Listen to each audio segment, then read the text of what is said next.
Three. Hello, everyone. I am Rachel Yager, and today I have a very special guest. In fact, this is an expert.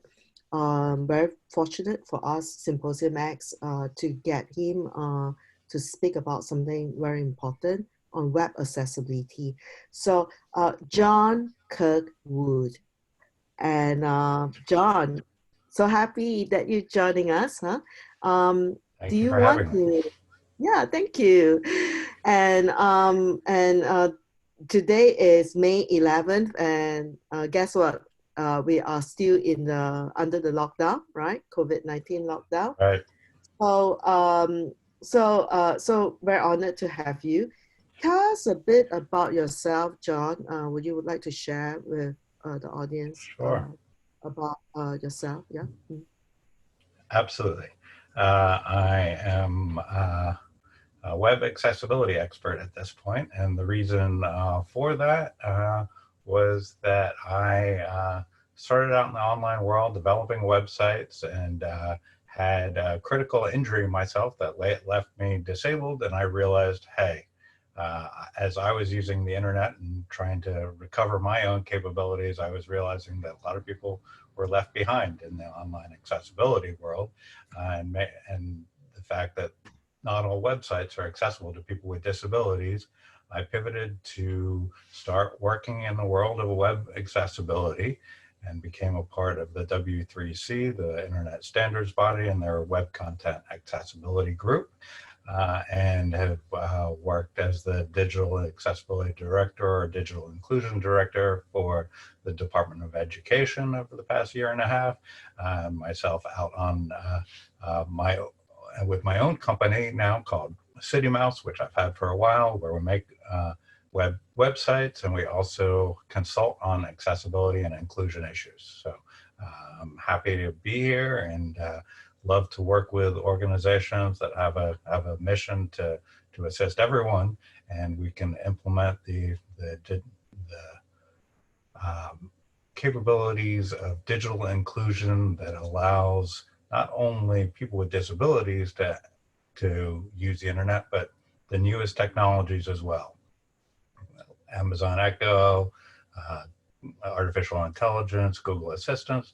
Frankly, they've got their own issues with access to information. They don't see that well, for example. So we're making it accessible to all the newest technologies, as well as fundamentally accessible for everyone.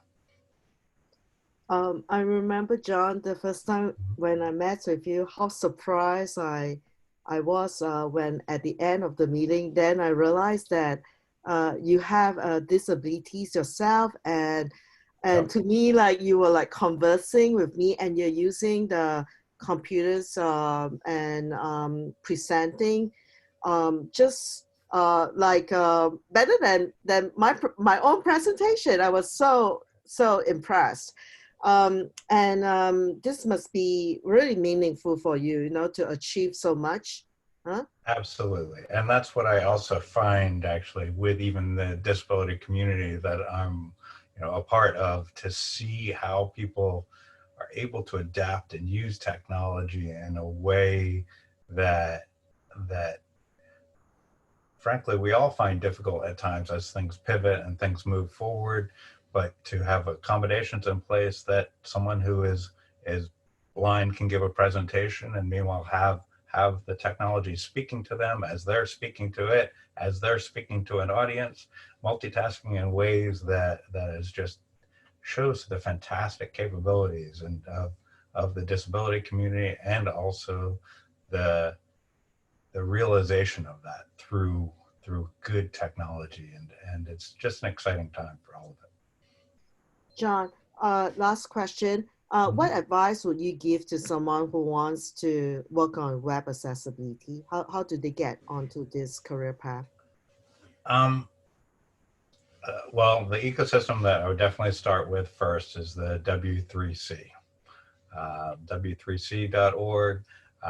They are the standards body for web accessibility, and you'll find that you might have specialties in particular areas that really interest you, whether it's hearing or cognitive or visual, or And there's a lot of different ways to accommodate people's disabilities that bring out exciting new leaps with technology. And you may find that that's grab onto something that drives you in that, and widen out and see the whole ecosystem of web accessibility, because it's huge and exciting. Thank you, John. So stay tuned. There will be next meeting, next podcast on about a deeper dive on web accessibility, and we are inviting John to give a presentation on web accessibility. Thank you, John. Talk to you later. Join us. Thank you.